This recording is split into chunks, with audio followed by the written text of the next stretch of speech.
Meu nome é Sienna Carter e eu tinha 29 anos quando minha mãe decidiu que me expulsar de casa não era o bastante. Ela queria plateia. Queria música, comida e testemunhas. Queria vizinhos parados na frente de casa com pratos de papel na mão, enquanto ela fingia ser a mãe solteira exausta que finalmente estava colocando limites na filha ingrata. Quando eu entrei na garagem naquela tarde de sábado para pegar a última caixa das minhas coisas, a primeira coisa que vi foi uma faixa enorme de vinil pendurada acima da garagem. Adeus encostada, não volte. A fumaça da churrasqueira atravessava o jardim da frente. Música country tocava alto numa caixa de som barata perto do pátio. Alguém tinha pendurado bandeirinhas vermelhas e brancas na cerca, como se fosse uma festa de verão, e não uma humilhação pública. No começo, eu só fiquei sentada ali, com as duas mãos ainda no volante. Lembro do calor dentro do carro e da luz do sol batendo no para-brisa. Lembro de ouvir risadas antes mesmo de abrir a porta. Então meu tio Rob apareceu cambaleando no pátio, o rosto vermelho, uma garrafa de cerveja na mão. Já bêbado bastante para não se importar com o volume da voz. Ele olhou na direção do meu carro e gritou alto o suficiente para os vizinhos de duas casas dali ouvirem que agora minha mãe finalmente podia parar de sustentar uma mulher adulta que nunca tinha construído uma carreira de verdade. Alguém riu. Outra voz entrou na brincadeira e disse que eu deveria ter vergonha. Foi então que algo mole e gorduroso bateu na lateral do meu carro e escorreu pela porta. Meu irmão mais novo, Tate, estava dobrado de rir perto do cooler. Ele apontou para o cachorro-quente agora esmagado na lataria e gritou que aquele era meu último jantar grátis. Até as crianças da casa ao lado começaram a rir, porque criança aprende rápido que tipo de crueldade os adultos aprovam.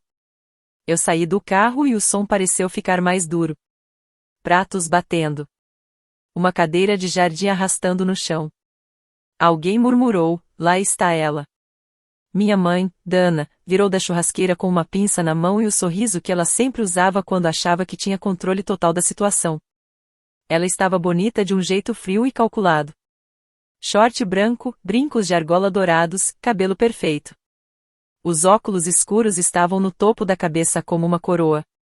Ela abriu os braços como se estivesse recebendo uma convidada de honra, e não a filha que tinha acabado de virar entretenimento. Olha quem finalmente veio pegar suas tralhas, ela disse. Algumas pessoas riram mais alto. Era fácil demais para eles. Eu tinha passado anos deixando a vida deles mais fácil, mais silenciosa, mais estável.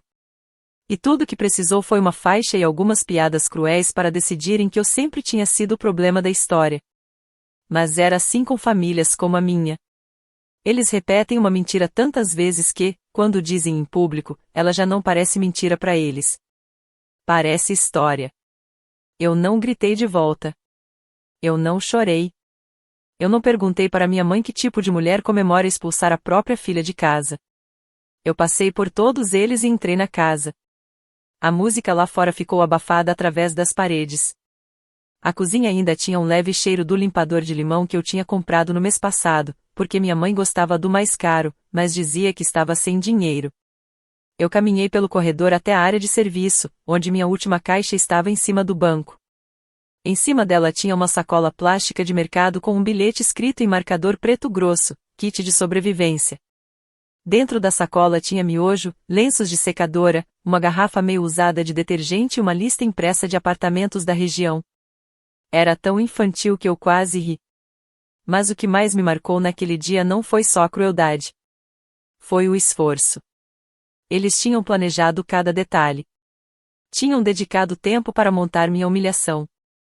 Eu peguei a caixa, segurei contra o quadril e voltei pela cozinha até a porta da frente. Quando saí de novo, o grupo no quintal ficou naquele silêncio meio faminto que as pessoas fazem quando acham que o show de verdade está começando. Meu tio Rob levantou a cerveja e gritou que minha pobre mãe já tinha me sustentado tempo demais. Depois ele disse algo sobre meu pai falecido ter vergonha de mim se pudesse me ver agora. Aquilo foi a única coisa que realmente cortou, porque ele sabia exatamente onde enfiar a faca. Meu pai estava morto havia 8 anos. Rob sabia disso. Mesmo assim, ele sorriu enquanto dizia. Tate riu e pegou outro cachorro-quente da bandeja, como se estivesse pensando em jogar outro. Minha mãe não impediu nada. Ela só ficou ali com a pinça na mão, o queixo erguido, deixando acontecer. Porque em famílias tóxicas, liderança muitas vezes é só dar permissão para que todos sejam cruéis. Eu coloquei a caixa no porta-malas. Depois peguei o celular, me virei em direção à garagem e enquadrei a faixa e as pessoas embaixo dela. Minha mãe perto da churrasqueira, Rob no pátio, Tate perto do cooler, os vizinhos sorrindo daquele jeito cuidadoso e distante de quem gosta de ver algo feio acontecer sem se responsabilizar por isso. Tirei uma foto clara. Minha mãe me viu e franziu a testa. O que é isso? Ela perguntou. Seu diário de pena? Eu olhei direto para ela e, pela primeira vez desde que cheguei, falei. Não, eu disse. Para depois. Entrei no carro, dei ré e saí da garagem sem dizer mais nada. Eles ainda estavam rindo quando virei a esquina. 2 semanas depois, meu celular começaria a receber mensagens dos 3 pedindo para eu ligar de volta. Mas naquele momento, eles achavam que tinham vencido. Achavam que tinham acabado de gravar a cena final da minha humilhação. O que eles tinham feito de verdade foi registrar o exato segundo antes de a rede de segurança deles ir embora. A versão que minha família contou depois para todo mundo era limpa e simples, como essas histórias de humilhação costumam ser. Eu tinha quase 30 anos, não era casada, estava morando de novo na casa da minha mãe e trabalhava pelo laptop em um emprego que nenhum deles respeitava porque nenhum deles realmente entendia. Na versão deles, eu tinha voltado para a casa da minha mãe depois de não dar certo na vida. Fiquei tempo demais. Contribuí de menos. Eu ficava ali, debaixo do teto de uma mulher bondosa o bastante para me manter de pé, mesmo eu não tendo merecido. Essa história funcionava muito bem em almoços de igreja, churrascos de vizinhança e comentários passivo-agressivos nas redes sociais, onde as pessoas adoram frases como amor duro, choque de realidade e talvez isso finalmente faça ela amadurecer. Mas a verdade era bem menos bonita e muito menos conveniente para quem contava essa versão. 3 anos antes, a empresa de eventos da minha mãe tinha começado a perder dinheiro de um jeito que ela nunca admitia em voz alta. Carter Celebration soava mais chique do que realmente era. No papel, era uma empresa regional de aluguel e decoração de eventos, operando em Tampa e nos subúrbios ao redor. Eles forneciam cadeiras dobráveis, toalhas, centros de mesa, pacotes de tendas, bares portáteis, estruturas de iluminação e vários itens para casamentos, eventos de igreja, formaturas escolares e eventos corporativos. De fora, parecia um pequeno negócio saudável. Os caminhões tinham adesivos. O galpão tinha uma recepção bem arrumada. Minha mãe se vestia bem, conhecia todo mundo pelo nome e conseguia falar por 20 minutos sem dizer nada realmente útil, o que muita gente confunde com liderança. Mas por dentro o negócio era um caos sustentado por negação. O inventário era contado errado o tempo todo. Os depósitos eram registrados de forma inconsistente. Contas de fornecedores eram pagas atrasadas e depois culpadas em erros de escritório. Uma gerente pediu demissão depois de levar a culpa por um problema de agenda que era, na verdade, erro da minha mãe. A papelada do seguro vivia vencendo porque ninguém acompanhava as renovações. O sistema da empresa era mantido funcionando por senhas antigas e cartões de backup que minha mãe nunca lembrava onde tinha colocado. Um dos contratos do galpão estava há 2 meses de virar inadimplência quando eu descobri. Uma florista quase bloqueou a empresa por causa de vasos quebrados que nunca foram pagos. Quando eu voltei para casa depois que meu próprio aluguel acabou, a Carter Celebrations estava funcionando como gente que dirige há meses com a luz do motor acesa, continua andando, só que fingindo que o problema não existe. Meu trabalho não era nada glamouroso bastante para minha família respeitar. Eu trabalhava de forma remota como coordenadora de operações e contratos. Eu ajudava pequenas empresas a organizar papelada de fornecedores, consertar processos de orçamento quebrados, ajustar contratos de serviço, acompanhar prazos de conformidade e identificar erros administrativos que custavam dinheiro de verdade. Pagava bem, porque a maioria dos donos de negócios odeia esse tipo de trabalho e é péssima nisso. Eu era muito boa com sistemas. Eu enxergava falhas cedo. Eu conseguia pegar um monte de registros incompletos e transformar aquilo em um processo que alguém realmente conseguia seguir. Isso me tornava valiosa para estranhos e quase invisível para minha família. Minha mãe me via trabalhando com um laptop em um quarto silencioso e decidiu que aquilo significava que meu trabalho era menos real do que o dela. Se ela não podia ver suor, então não contava. No começo, eu só queria ajudar temporariamente. Ela pediu para eu revisar algumas notas fiscais porque a funcionária do faturamento tinha saído de repente. Eu consertei uma conta atrasada. Depois encontrei um contrato de entrega com preços errados. Depois percebi que vários depósitos de eventos tinham sido registrados sem reserva correta para pedidos futuros. Depois vi que um dos caminhões estava rodando com o seguro quase vencido. Cada vez que eu resolvia uma coisa, duas outras apareciam atrás. Minha mãe odiava admitir que precisava de ajuda. Então ela criou outro hábito, diminuir o que eu fazia até parecer só digitar. Se um cliente ligava desesperado porque a lista de montagem do casamento estava errada e eu corrigia antes de cancelarem, depois ela dizia que eu só respondo e-mails. Se eu montava uma planilha mostrando quais pacotes davam lucro de verdade, ela dizia, ela gosta de organizar coisas e só. Se eu pagava um fornecedor com pressa para evitar que uma montagem de cesta desmoronasse, ela dava de ombros e dizia, família ajuda família. Essa frase aparecia o tempo todo. Família ajuda família. Era bonito, desde que ninguém perguntasse porque isso só parecia valer quando era meu tempo, meu dinheiro ou minha estabilidade que estavam sendo usados. Eu paguei mais do que eles sabiam. E não falava disso porque, no começo, eu achava que estava só sendo prática. Eu paguei renovações de software quando os cartões eram recusados. Paguei uma conta de luz do galpão uma vez para evitar o corte, porque minha mãe disse que ia resolver e esqueceu. Antecipei custos de toalhas e materiais depois de um evento devolver tudo manchado. Paguei combustível quando um dos caminhões precisava sair de madrugada e o cartão da empresa não funcionava. Paguei envio de decoração de reposição porque minha mãe esqueceu de confirmar um pedido. Enviei dinheiro para o Tate 2 vezes porque minha mãe dizia que o negócio estava estranho e não podia ajudar naquela semana. Ele nunca me devolveu. Nenhum deles devolveu. Meu irmão aprendeu cedo que eu era a pessoa mais fácil de pedir dinheiro porque eu sempre arranjava desculpa para todo mundo. Meu tio Rob aparecia e sumia do negócio fazendo entregas mal feitas e promessas que não cumpria. Minha avó Elise transformava cada crítica em preocupação. A Dana só está tentando ensinar responsabilidade. O Tate é jovem. O Rob tem boa intenção quando está sóbrio. Eu sempre era a pessoa que tinha que traduzir o comportamento deles em algo mais suave. Esse é um dos trabalhos secretos que famílias tóxicas distribuem. Alguém precisa impedir que a história soe tão feia quanto realmente é. E, na maioria das vezes, esse papel cai justamente em quem eles também mais ressentem. Quanto mais eu ajudava, menos visível meu esforço ficava. Minha mãe passava pela cozinha e fazia comentários tipo, que bom trabalhar de pijama, né? Uma hora depois, ela me chamava para reescrever um e-mail irritado para um gerente de local, porque ela não queria parecer pouco profissional.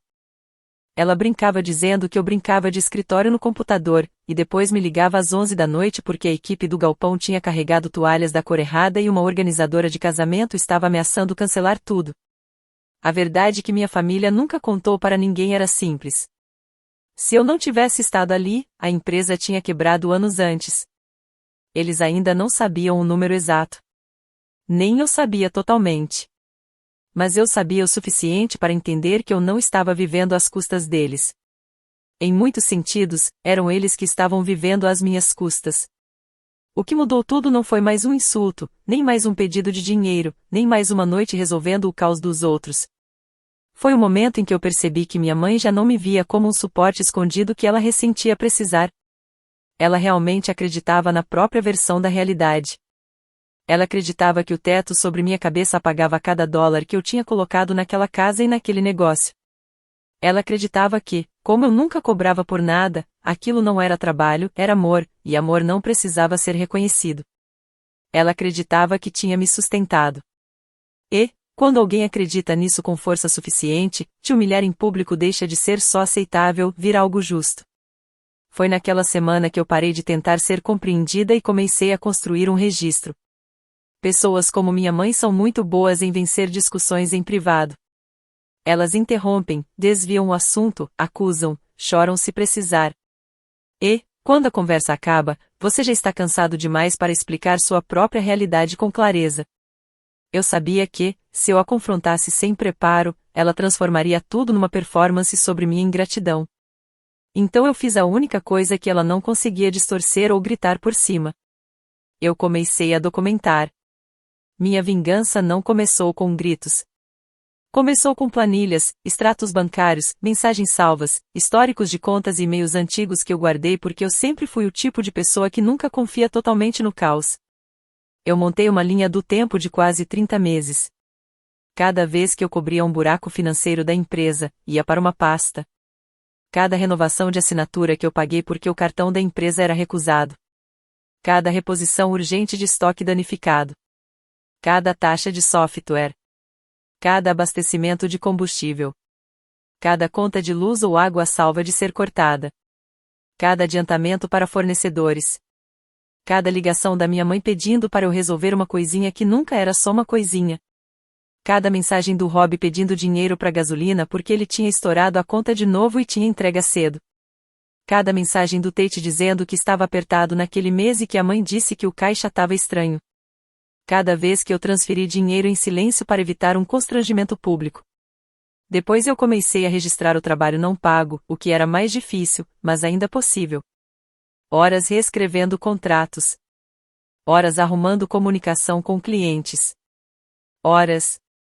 Eu passava horas resolvendo reservas duplicadas, corrigindo erros de estoque, refazendo listas de montagem de eventos, identificando problemas de licenças e seguros, e reorganizando contas de fornecedores que minha mãe tinha deixado virarem um labirinto de pagamentos parciais e desculpas pessoais.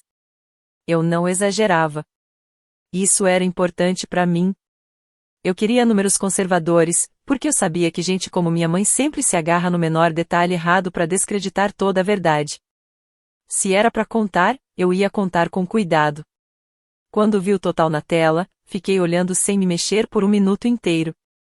Só de suporte para o negócio, já tinha passado de $94.000. Ajuda direta para a família empurrava isso para mais de 107 mil. E mesmo assim ainda estava incompleto, porque trabalho não pago sempre é subestimado quando quem faz é a filha, e não uma consultora. Eu imprimi algumas páginas só para sentir que aquilo era real. Depois sentei e olhei ao redor do meu quarto. A ironia bateu tão forte que eu quase ri. A mulher que minha família chamava de encostada tinha, em silêncio, sido a estrutura operacional não paga da casa e do negócio que eles zombavam dela por não ajudar. Nessa mesma época, uma das minhas clientes fixas na Carolina do Norte me ofereceu um contrato mais longo. Não era exatamente um cargo fixo, mas era estável o suficiente para me permitir sair dali. Melhores valores. Mais responsabilidades. Mais indicações. O suficiente para alugar meu próprio lugar e parar de organizar minha vida em torno de pessoas que só me valorizavam quando eu era útil e silenciosa. Eu assinei o contrato antes de contar para qualquer pessoa. Encontrei um apartamento de um quarto perto de Charlotte. Nada luxuoso. Condomínio simples, limpo. Estacionamento bom. Máquina de lavar e secar dentro do apartamento. Uma varanda com espaço para uma cadeira e uma planta. O tipo de lugar que você escolhe não porque impressiona alguém, mas porque seu corpo reconhece o silêncio quando encontra. Deixei o depósito pago e aluguei um pequeno depósito de guarda-volumes perto da estrada. Depois comecei a levar minhas coisas aos poucos, em partes tão pequenas que ninguém percebia. Casacos de inverno. Utensílios de cozinha que eu mesma tinha comprado. Meu monitor de trabalho. Documentos pessoais. Joias que minha avó já tinha insinuado que deveriam ir para alguém mais estável. Quando minha mãe me encurralou na cozinha com o anúncio oficial dela, quase tudo que realmente importava para mim já tinha saído. Ela escolheu uma manhã de quarta-feira, o que combinava muito com ela. Crueldade durante a semana sempre parece mais responsável. Eu estava revisando um material de cliente quando ela entrou com um café numa mão e aquela expressão calma e controlada que as pessoas usam quando querem crédito por um comportamento que seria monstruoso se fosse descrito de forma honesta. Ela disse que tinha pensado bastante e decidido que o mais saudável para nós duas era eu sair até sábado. Falou sobre limites. Falou sobre crescimento pessoal. Falou sobre como nenhum homem respeitável queria uma mulher que ainda dependia da mãe aos 29 anos. E disse que me amava demais para continuar me incentivando a não crescer. Aquela frase quase me fez admirar ela. Era preciso talento de verdade para transformar vaidade em sacrifício. Eu deixei ela terminar. Depois fiz só uma pergunta. Você quer que eu vá embora ou quer que isso vire um espetáculo quando eu sair? O meio sorriso no canto da boca dela respondeu tudo. Talvez os dois, ela disse. Foi nesse momento que o último resto de culpa dentro de mim desapareceu. Ela não queria solução. Ela queria cena. Queria o prazer de me transformar numa história de aviso para os outros, com gente ao redor concordando e elogiando a coragem dela. Então eu só assenti, como uma mulher envergonhada demais para discutir, e disse que tudo bem. Na sexta noite, eu terminei o trabalho silencioso. Tirei meu cartão de todos os métodos de cobrança alternativos que eu tinha ligado discretamente aos sistemas da empresa. Desconectei meu login da plataforma de agendamento. Encaminhei 2 e-mails de fornecedores sem suavizar o jeito grosseiro da minha mãe nem corrigir a gramática dela. Enviei para uma organizadora de eventos um arquivo incompleto que minha mãe tinha deixado em rascunho, em vez da versão final polida que eu normalmente montaria. Eu não sabotei nada. Eu só parei de impedir as consequências. Essa diferença importava. Gente como minha família adora chamar responsabilidade de vingança quando ela aparece na forma de ausência de trabalho não pago. No sábado, eu voltei para pegar a última caixa. Principalmente porque eu não queria deixar nada meu naquela casa. Eu não sabia que ela tinha planejado o churrasco. Não sabia que teria faixa, pratos de papel, crianças rindo ou um cachorro-quente batendo no meu carro. Mas quando vi tudo, tudo encaixou. O teatro. A exposição. A certeza no rosto dela. Ela achava que estava documentando o meu fracasso. Ela não tinha percebido que eu já tinha documentado o dela. Depois que eu fui embora, o silêncio fez exatamente o que eu esperava. Nos primeiros 3 dias, ninguém ligou, porque eles ainda acreditavam na história que tinham inventado. Achavam que eu estaria com vergonha, talvez chorando em algum estacionamento, e depois voltaria rastejando pedindo perdão ou ajuda. É assim que a sensação de direito funciona. Ela interpreta silêncio como rendição, até que a própria estrutura começa a falhar. Na segunda-feira à tarde, um dos locais avisou que o seguro no sistema tinha expirado e suspendeu as próximas entregas até correção. Eu sabia porque minha mãe tinha deixado todas aquelas notificações passarem pelo mesmo e-mail que depois esqueceu que eu administrava. Eu deixei o aviso lá. Na terça, o sistema de agendamento saiu do ar porque o cartão de backup tinha sido removido e o principal foi recusado. Sem aquele sistema, eles começaram a improvisar datas de entrega, contagem de devoluções, horários de montagem e inventário através de mensagens antigas e papéis rabiscados. Rob ligou 2 vezes, sem deixar recado. Tate me mandou uma mensagem só: pai diz para parar de palhaçada e entrar no sistema. Ele usou o pai errado porque estava em pânico e não estava pensando. Eu quase sorri. Na quarta de manhã, minha mãe ligou às 7h08, com uma voz tão doce que enganaria qualquer estranho. Querida, me liga de volta. Está tendo uma confusão com a conta do galpão e talvez com o arquivo do seguro do local. Acho que seu cartão ainda pode estar vinculado em algum lugar. Confusão. Essa palavra. Não obrigada. Não, eu reconheço o que você fez por anos. Confusão. Na quinta, o Rob deixou um áudio longo e confuso, jurando que não tinha falado sério no churrasco e perguntando se eu podia segurar as pontas da empresa só até o fim de semana, porque se uma entrega atrasasse, todo mundo seria prejudicado. Todo mundo. Sempre é todo mundo quando o alvo para de absorver o dano. Eu não respondi.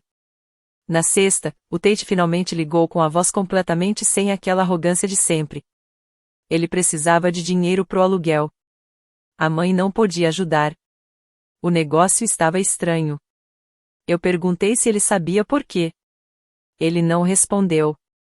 Em vez disso, perguntou exatamente o que eu tinha pago.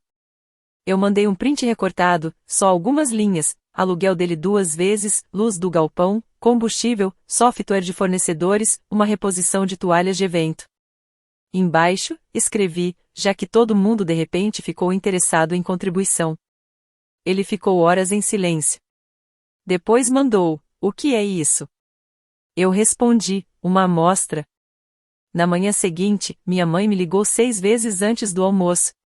Na sexta ligação, ela já estava claramente implorando para eu explicar o que eu tinha desligado. Se isso é algum tipo de lição, ela disse, tudo bem. Lição aprendida. Me liga. Foi aí que eu imprimi o pacote completo. Não porque ela merecesse uma última chance de entender, mas porque eu queria a verdade em um formato que ela não pudesse interromper. Eu montei o pacote como eu faria para uma reunião difícil com o cliente, organizado, limpo, datado, indexado. 30 páginas no começo. 34 depois, quando resolvi incluir prints de contas separadas. Uma capa com categorias e totais. Uma linha do tempo de mais de 2 anos e meio. Seções separadas para suporte direto ao negócio, despesas da casa, transferências pessoais para familiares, estimativas de trabalho não pago e intervenções de emergência que evitaram falhas públicas óbvias. No final, eu coloquei uma foto, a faixa sobre a garagem, minha mãe na churrasqueira, Rob no pátio, Tate rindo. Imprimi 2 cópias. Uma para eles e uma para mim. Eu ainda não tinha decidido exatamente como ia usar aquilo, mas o universo acabou empurrando essa decisão. Minha avó Elise deixou um recado depois da igreja dizendo que ressentimento envenena o espírito. Ela disse que minha mãe podia ter falado de forma dura, mas estava sob pressão. Disse que contar dinheiro depois de dar dinheiro era feio, pouco feminino. E disse que, se eu realmente tivesse sido generosa, eu não estaria fazendo conta agora. Eu liguei de volta não porque esperava honestidade, mas porque eu queria uma testemunha do que eu ia dizer em seguida. Você está certa, eu disse. Generosidade não faz conta. Contabilidade também faz, eu respondi. Ela puxou o ar com força e fez o que sempre fazia quando era encurralada, mudou de direção para respeito. Você não deveria falar assim da sua própria família, ela disse. Eu perguntei se família era o nome que a gente dava para pessoas que riam debaixo de uma faixa me chamando de encostada, enquanto estavam em cima de um sistema parcialmente sustentado por mim. Ela não respondeu diretamente. Nenhum deles nunca respondia. 1 hora depois, o Tate mandou só 2 palavras. Fala agora. Eu respondi com uma linha. Segunda, meio-dia, lugar público. Minha mãe respondeu quase instantaneamente. Em casa. A velocidade da resposta dizia tudo. Ela ainda achava que espaço privado era vantagem. Ainda acreditava que paredes e títulos de família davam controle. Não, eu digitei. Você quis plateia quando eu saí. Vai ter plateia quando perguntar por quê. A gente se encontrou na segunda-feira num restaurante simples perto da estrada, onde caminhoneiros tomam café da manhã e ninguém liga se uma mulher adulta parece não ter dormido. Minha mãe chegou cedo. Eu sabia por quê, quando entrei no estacionamento, o SUV dela já estava parado torto perto da entrada. O Rob veio junto, claro. Homens como ele nunca acreditam que uma mulher está falando sério até ter outro homem por perto para absorver o impacto. Nenhum dos 2 pediu comida. Eu sentei na frente deles, coloquei o pacote na mesa e empurrei na direção deles.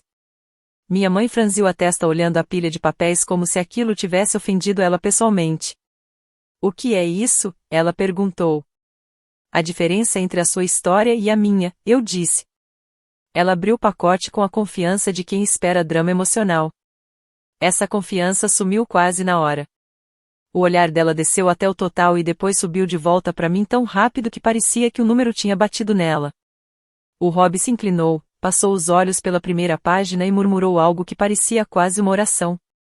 Tudo estava organizado de um jeito que não deixava espaço para performance se esconder, datas, itens, referências bancárias, notas de software, pagamentos de contas, depósitos para fornecedores, prints de mensagens pedindo ajuda. Notas de seguros atrasados que eu tinha corrigido. Detalhes de eventos que eu salvei depois de erros de agendamento ou contratos faltando. Até estimativas conservadoras de horas reescrevendo comunicação com clientes e reconstruindo pacotes de eventos depois que minha mãe passava por cima de tudo com pressa. Ela virou uma página com força e disse que os números estavam inflados. Eu perguntei qual parte. Ela apontou uma cobrança de software e disse que aquilo era da empresa, não dela. Sim, eu disse. Sua empresa. Outra página. Esses gastos com combustível foram temporários. 3 vezes em 3 meses, eu respondi. Outra página. Essa estimativa de trabalho é subjetiva. Extremamente conservadora, eu disse. Se eu tivesse cobrado como consultora padrão, esse número seria muito maior. O Rob já tinha ficado visivelmente pálido nessa altura. Minha mãe tentou a primeira defesa que eu já esperava. Família ajuda família. Isso não vira dívida. Eu segurei o olhar dela e disse algo que eu queria dizer há anos. Interessante. Quando eu morava na sua casa, isso se chamava ser encostada. Mas quando vocês viviam do meu dinheiro e do meu trabalho, isso virava família. A boca dela endureceu. Ela baixou a voz e disse para eu não fazer aquilo ali. Eu perguntei se ela queria dizer com testemunhas. O Rob tentou entrar no meio com um pedido de desculpa que parecia ensaiado no carro. Filha, eu tava bêbado no churrasco. Não quis dizer aquilo. Eu olhei para ele e respondi. Você não pediu desculpa quando ficou sóbrio. Você pediu desculpa quando as contas começaram a falhar. Aquilo calou ele. Minha mãe mudou de estratégia. Mesmo que você tenha ajudado mais do que a gente sabia, ela disse, você ainda estava morando na minha casa aos 29. Ali estava. O teto como apagador moral. Abrigo como justificativa para qualquer insulto. Eu me encostei na cadeira e respondi calma. Se eu tivesse pago aluguel de mercado para um estranho e mantido meu dinheiro longe da sua empresa, você teria perdido o galpão há muito tempo. Se eu tivesse cobrado o que eu consertei, vocês não estariam mais funcionando. Eu fiz uma pausa. A única razão de você poder me chamar de encostada é porque eu te amei em silêncio. Essa frase bateu mais forte que qualquer número. Dava para ver pelo jeito que o corpo dela mudou. Não era culpa. Era reconhecimento de verdade quando ela vinha limpa demais para ser desviada. Ela virou a última página e viu a foto. A faixa. As risadas. A dela, principalmente. A postura dela mudou na hora. Não era arrependimento. Era cálculo. Você fez isso para ter vantagem? Ela perguntou. Não, eu disse. Eu fiz isso porque eu sabia que você ia mentir sobre o quão grave foi. O Rob passou as duas mãos no rosto. Então, o que agora? Ele perguntou. O que você quer? Essa era a pergunta que eles continuavam fazendo, porque nunca passou pela cabeça deles que talvez eu não quisesse mais nada deles. Nada, eu disse. É isso que vocês ainda não entenderam. Eu não estou aqui para negociar. Eu estou aqui para garantir que vocês não possam fingir depois que não sabiam o que eu carregava. Minha mãe me encarou por alguns segundos. Depois fez a pergunta real. Quanto disso a gente consegue reativar? Não era você está bem? Não era a gente errou? Não era como fizemos isso com você? Era operação. Ela queria saber o que ainda dava para salvar e com que rapidez. Eu respondi com honestidade, porque honestidade tinha virado uma forma de liberdade. O galpão pode continuar se vocês pagarem hoje. O seguro dos caminhões vai ficar mais caro agora porque já houve o atraso e gerou multa. A conta do local talvez reabra se eles ainda confiarem em vocês. Eu pausei. Mas pelo menos 2 organizadores já estão reconsiderando, porque não tinha ninguém para reescrever seus e-mails de forma profissional. Ela pareceu ferida com isso, de um jeito que não tinha parecido com o dinheiro. Minha mãe sempre se importava mais com a imagem. Ela me acusou de estar gostando da situação. Eu respondi que teria gostado era de ser respeitada antes de chegar naquele ponto. Depois disso, ela tentou o lado suave. Disse que a vida tinha sido difícil desde a morte do meu pai. Disse que tinha carregado coisas demais e cometido erros. Disse que não precisávamos estar sentadas num restaurante como inimigas. Uma versão minha de 2 anos atrás talvez tivesse amolecido. A versão atual tinha provas. Estamos aqui como inimigas, eu disse, porque você fez festa quando achou que não precisava mais de mim. A suavidade sumiu do rosto dela. Ela perguntou se eu queria um pedido de desculpa. Eu disse que não. Distância. Isso a ofendeu mais do que qualquer pedido de reembolso teria ofendido. Então ela fez o que pais controladores fazem quando pedem o controle direto, ampliou o círculo de culpa. Trouxe o Tate, a avó, o Rob, os funcionários, a família, o negócio. A ideia era simples, tudo isso deveria voltar para mim como obrigação. Em vez disso, eu tirei outro envelope da bolsa e coloquei ao lado do pacote. Dentro tinha nomes e números, 2 contadores, um advogado de pequenas empresas, um serviço de contabilidade, um corretor de seguros e um programa de ajuda para contas de serviços básicos. Ela franziu a testa e perguntou o que era. Recursos, eu disse. É só isso que eu estou oferecendo. Eu me levantei. Minha mãe fez uma última tentativa de recuperar controle.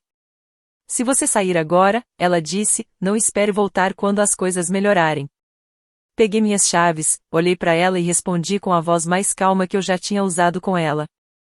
O único motivo de as coisas terem melhorado naquela família foi porque eu estava atrás de vocês segurando tudo. Depois eu fui embora.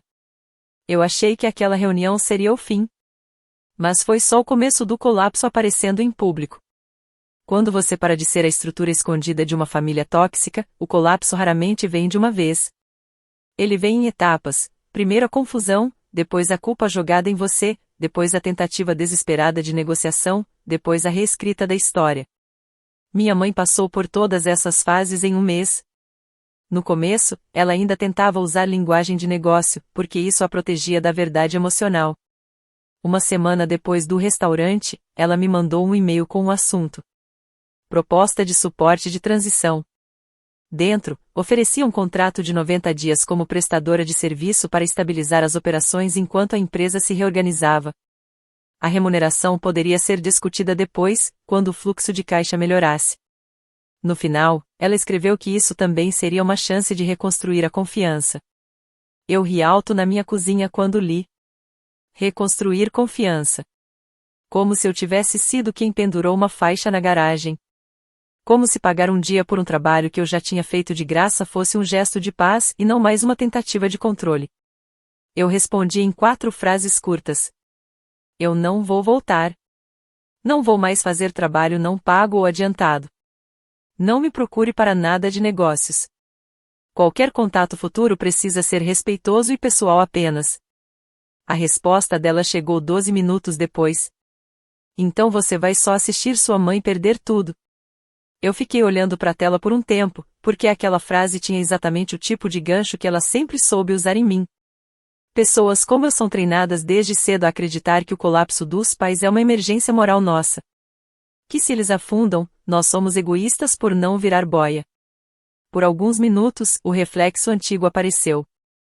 Explicar. Acalmar. Oferecer mais uma solução prática. Então eu lembrei da faixa. Do cachorro-quente escorrendo na porta do meu carro. Do Rob usando a memória do meu pai morto como piada. Do Tate rindo. Da minha mãe olhando tudo como se fosse entretenimento. Eu respondi uma última vez. Você não está perdendo tudo porque eu fui embora. Você está perdendo tudo porque construiu uma vida que só funcionava enquanto alguém que você humilhava continuava carregando ela. Ela nunca respondeu diretamente. Mas as consequências continuaram vindo pelos outros. Minha avó me enviou pelo correio uma travessa antiga que eu tinha deixado na casa anos antes. Sem bilhete. Sem desculpa. Só a travessa embrulhada em jornal, como se devolver um objeto emprestado restaurasse alguma ordem moral. Eu ri tanto quando abri a caixa que tive que sentar no chão. 2 dias depois, o Tate apareceu no meu apartamento na Carolina do Norte sem avisar. Ele parecia exausto e menor, sem aquela confiança exagerada que ele usava como armadura. Nos primeiros 10 minutos, ele falou em círculos. A mãe tá sob muita pressão, o Rob tá estragando tudo, a avó tá dizendo que a casa tá amaldiçoada. Eu deixei ele falar até acabar as desculpas. Aí ele finalmente me olhou e disse a frase que importava. Eu fui horrível com você. Sem drama. Sem pena de si mesmo. Só isso. Ele admitiu que sabia que eu ajudava muito mais do que eles diziam. Ele só não queria saber o quanto, porque isso o obrigaria a ver a mãe de outro jeito. Ele admitiu que me zoar desviava a atenção dele. Quando eu estava lá dentro, eu era o amortecedor. Minha presença absorvia a maior parte da decepção, da raiva e do desprezo dela. Quando eu fui embora, isso começou a cair em todo mundo. Era o sistema da família em uma frase: tira o alvo designado e o veneno se espalha pela sala. Eu perguntei se ele realmente acreditava que eu era encostada. Ele olhou para baixo e disse que não. Ele sabia que eu fazia muito mais do que recebia crédito. Só achava que era mais fácil para todo mundo fingir o contrário. Covarde. Honesto. Humano. Eu deixei ele dormir uma noite no sofá. De manhã, ele saiu cedo para uma entrevista e depois me mandou mensagem agradecendo. Foi a primeira vez em anos que ele me agradeceu por alguma coisa sem emendar um pedido depois. Enquanto isso, minha mãe estava perdendo terreno rápido. A conta do galpão teve que ser renegociada. Um caminhão ficou parado depois que o atraso no seguro acionou uma revisão. Uma grande organizadora de casamentos cortou parte das reservas depois de 2 erros de montagem e um e-mail grosseiro que minha mãe mandou sem eu só avisar antes. Um dos funcionários do galpão pediu demissão porque estava cansado de levar culpa por erros de estoque que ninguém tinha controlado direito. A empresa não fechou de um dia para o outro, mas a ilusão de controle acabou. E quando essa ilusão quebrou, as pessoas ao redor da minha mãe começaram a perceber o quanto da autoridade dela sempre tinha dependido de alguém limpando os erros por trás. O Tate me mandava mensagens às vezes, com atualizações que eu não pedia. A casa está sendo refinanciada. O Rob perdeu outra entrega. A avó foi morar com a tia Linda por algumas semanas porque a mãe não para de gritar. Eu lia e largava o celular. Pela primeira vez na minha vida adulta, as emergências deles não viravam automaticamente as minhas. Aquilo era estranho no começo. Famílias tóxicas treinam seu corpo para achar que toda notificação é crise. Curar isso, pelo menos no começo, é basicamente aprender a não correr emocionalmente para cada alarme. A Carolina do Norte me fez bem. Um contrato virou 2. Depois indicações viraram lista de espera. Eu abri uma empresa, LLC. Reestruturei meus serviços, sinal de pagamento antecipado, regras claras de comunicação, nada de resgate de madrugada, nada de trabalho não pago porque alguém esqueceu algo óbvio, nada de emergência sem contrato assinado. E descobri uma coisa simples: quando as pessoas respeitavam meu trabalho, eu ficava ainda melhor nele. Depois de 6 meses, aluguei um apartamento melhor. Comprei um Subaru usado à vista. Plantei ervas na varanda. Emoldurei uma ficha de receita antiga do meu pai quando minha mãe finalmente me mandou isso meses depois. A ligação ainda fica na minha cabeça. Ela usou um número desconhecido. A primeira coisa que disse foi que não estava ligando por dinheiro, o que já mostrava que ela sabia exatamente o que eu pensaria. Depois disse que tinha encontrado uma ficha de receita do meu pai mexendo numa gaveta e achou que eu gostaria de ter. Foi a primeira coisa que ela me ofereceu em anos que não vinha disfarçada de cobrança. Eu disse que ela podia mandar pelo correio. Teve um silêncio longo antes dela perguntar baixo se eu realmente achava ela tão cruel. Eu poderia ter respondido de 1000 formas. Poderia ter falado dos anos de diminuição, da humilhação pública, do jeito que ela deixava os outros rirem de mim enquanto isso fortalecia a posição dela. Mas eu só disse uma frase. Você pendurou aquilo na garagem, mãe. Ela soltou o ar como alguém que finalmente se vê sem nenhum ângulo favorável. A ficha de receita chegou 4 dias depois. A letra do meu pai vinha inclinada em um cartão de receita amarelado nas bordas. Receita de Chile. No final, tinha uma anotação: menos sal se a Dana estiver de mau humor. Eu ri tão de repente que comecei a chorar. Depois coloquei o cartão numa moldura e deixei na prateleira, onde eu conseguia ver da cozinha. Até hoje as pessoas perguntam se eu me arrependo de não ter ajudado mais uma vez. A pergunta parece carinhosa, mas esconde a mesma armadilha de sempre. Ela assume que a pessoa mais moral da história é sempre a que sacrifica de novo. Eu não acredito mais nisso. Se alguém só te chama de família quando precisa do seu trabalho, do seu dinheiro ou do seu silêncio, isso não é proteção de relação. É proteção de sistema. Se um pai ou mãe precisa que você continue pequena para se sentir competente, isso não é amor. Se um quintal inteiro consegue rir enquanto você é humilhada e depois entra em pânico no momento em que seu apoio desaparece, o pânico fala a verdade mais claramente do que qualquer pedido de desculpa. Eu nunca fui a encostada. Eu era gerente de operações não paga, a folha de pagamento invisível, a solução da madrugada, o motivo silencioso de as luzes continuarem acesas. O maior erro da minha mãe não foi fazer aquele churrasco. Foi acreditar que a filha que ela humilhou ainda voltaria quando as contas chegassem e a imagem começasse a quebrar. O Rob me mandou uma última mensagem na virada do ano. Você estava certa. Sem pontuação. Sem desculpa. Só isso. Eu não respondi. Eu e o Tate falamos hoje em dia, com cuidado. Não como irmãos de filme que se abraçam depois de anos de trauma e ficam curados instantaneamente. Mas como dois adultos testando se honestidade pode crescer onde antes só existiam conveniência e crueldade. Ele saiu de casa. Conseguiu um trabalho mais estável. Às vezes liga com perguntas práticas. Eu atendo quando quero. Essa diferença importa mais do que muita gente entende.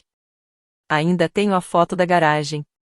A faixa sobre o portão, a fumaça da churrasqueira, minha mãe de short branco, o Rob no pátio bêbado e agressivo, o Tate rindo no meio da cena. Todos eles certos de que estavam registrando minha humilhação. O que eles realmente capturaram foi o último segundo antes da pessoa que sustentava o mundo deles entrar no carro e ir embora. Então, não, eu não me arrependo de ter ido. Eu me arrependo de ter ficado tempo suficiente para confundir utilidade com amor. Me arrependo de cada vez que transformei crueldade em estresse. Cada vez que chamei negligência de cansaço. Cada vez que deixei abrigo apagar dívida dentro de mim. Mas eu nunca vou me arrepender da foto, do silêncio, do pacote, da distância ou do dia em que ela implorou 2 semanas depois. Porque, quando isso aconteceu, já era tarde demais.